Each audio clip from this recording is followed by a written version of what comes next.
वो मर चुका है, अब क्या फायदा डॉक्टर साहब, आप रहने दीजिए।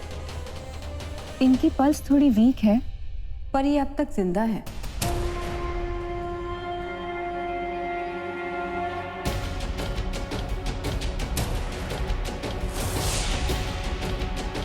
इन्हें बचाया जा सकता है।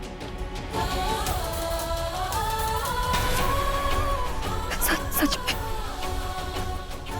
डॉक्टर, हमने इसकी सांस चेक की थी और वो बंद हो चुकी थी। इनकी सांस रुकी थी, लेकिन इनका दिमाग काम कर रहा है।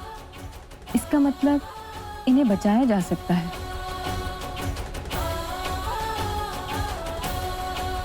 संतोषी माँ का लाख लाख शुक्र है। माँ का ही चमत्कार है ये।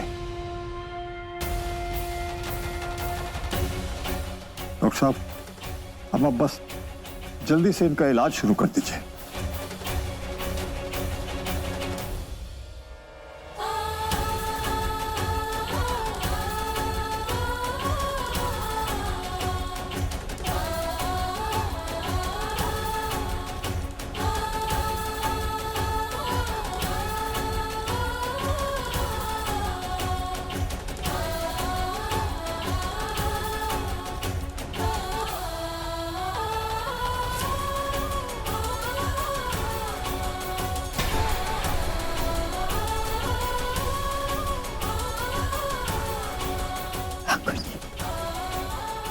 इस इंजेक्शन से और इस दवा से इनकी पल्स नॉर्मल हो गई है, लेकिन आप इन्हें हॉस्पिटल में एडमिट करवा दीजिए ताकि इनके आगे का इलाज हो सके। जी। अंकुर तो मर गया था, फिर ये बच कैसे सकता है? किसी के भाग्य को बदलना किसी के हाथ में नहीं होता। आई एम सॉरी, हमारी वजह से जो आपको तकलीफ हुई उसके लिए। हम तो बस अपना काम कर रहे थे। चलो।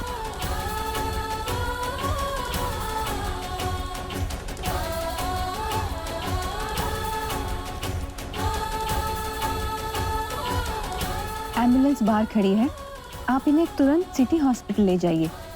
इनके आगे का इलाज वहीं होगा। संतोषी माँ की कृपा से ये बला टली है। लाख लाख शुक्रिया संतोषी माँ, लाख लाख शुक्रिया, लाख लाख शुक्रिया। अब मुझे निकलना होगा। थैंक यू डॉक्टर साहब। गुलाब, जाओ स्ट्रेचर लेके आओ, जल्दी जल्दी करो।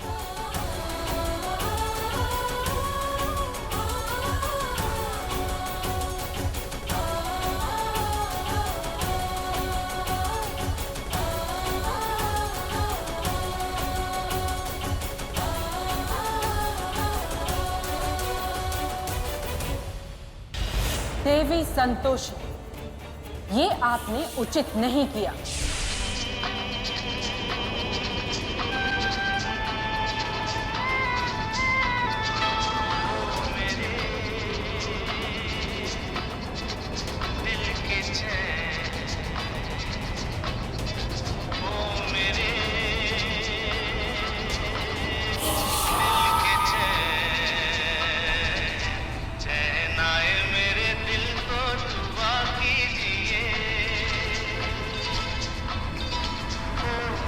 अब तुम्हारा द्वेष, क्रोध और लालच 10 गुना बढ़कर तुम्हारा ही शत्रु बने और संतोषी के जीवन को नाश कर देगा।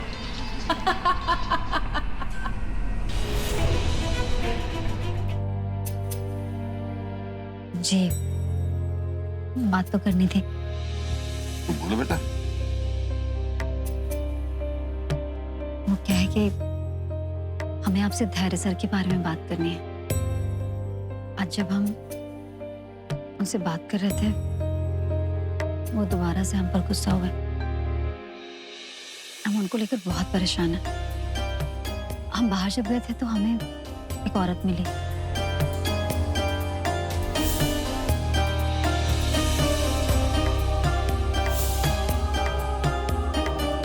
आप तो बड़े हैं, आप धैर्य सर को समझाइए ना। आप समझाइए उन्हें कि ये डील ना करें। वो जानबूझकर छोटे से फायदे के लिए ये डील करने जा रहे हैं, लेकिन अपने छोटे से फायदे के लिए वो उस औरत और उस बच्चे के बारे में नहीं सोच रहे। उनका क्या होगा काका, कोई भी तो नहीं है। पति गुजर गया, रिश्तेदार बेईमान निकल रहे हैं, और ऐसे में अगर धैर्य सर ने उनकी कंपनी खरीद ली तो वो बेचारी कहाँ जाएगी। उसने कहा भी था कि अगर कंपनी बच गई तो वो कुछ ना कुछ करके अपना हक ले लेगी। अब बात करेंगे ना धैर्य सर से। धैर्य इतनी आसानी से समझने वाला नहीं है, बड़ा ढीठ किस्म का लड़का है।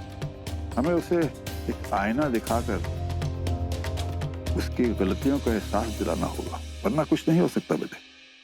पर आप उन्हें आईना कैसे दिखाएंगे? चिंता मत करो बेटी,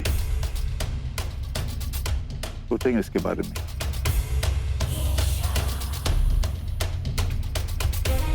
वैसे ऊपर संतोषी माँ है ना, तो कोई ना कोई रास्ता दिखा देती है।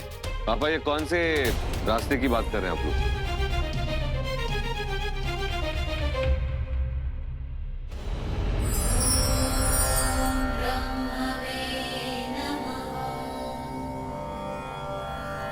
प्रणाम ब्रह्मदेव।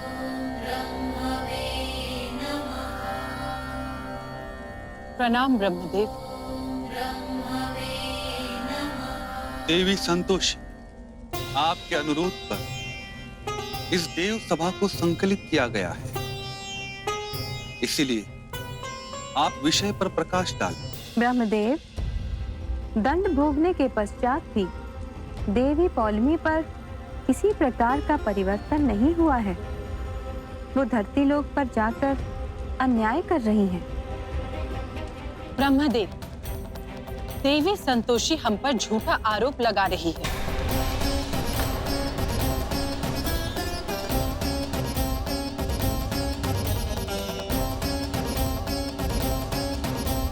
ब्रह्मदेव, हम धरती लोक ऐसे ही नहीं गए थे। हमारे भक्तों ने हमें स्मरण किया था, इसीलिए गए थे।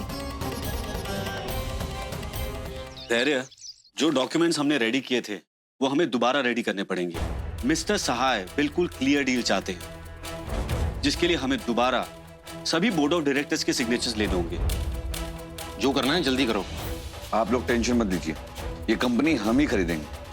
वो क्या है कि मैंने सहाय को अपनी तरफ से एडवांस में टोकन दिया, तो मिस्टर सहाय किसी और को ये बेच नहीं सकते। हमारे पास काफी वक्त है कि हम पेपर तैयार कर लें, और हम तैयार करके ये कंपनी हमारे पास ही आने वाली है, डील होके रहेगी।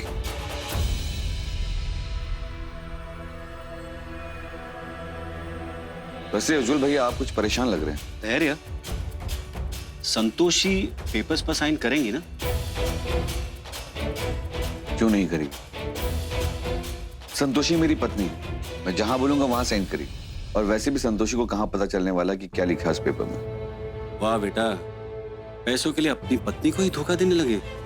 खैर, तुम्हें जो करना है करो, मुझे तो अपने काम से मतलब है। मैं काम करता हूं कि बुबली को फोन करता हूं और उसे नए पेपर्स तैयार करने के लिए बता देता हूं।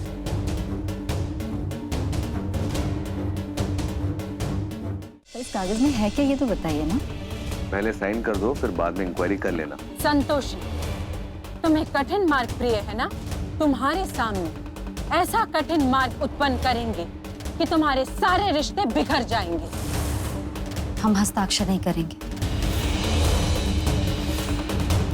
इस गवार को, जिसको बिजनेस की ABCD नहीं आती है, वो मुझे बताए कि क्या सही क्या गलत है।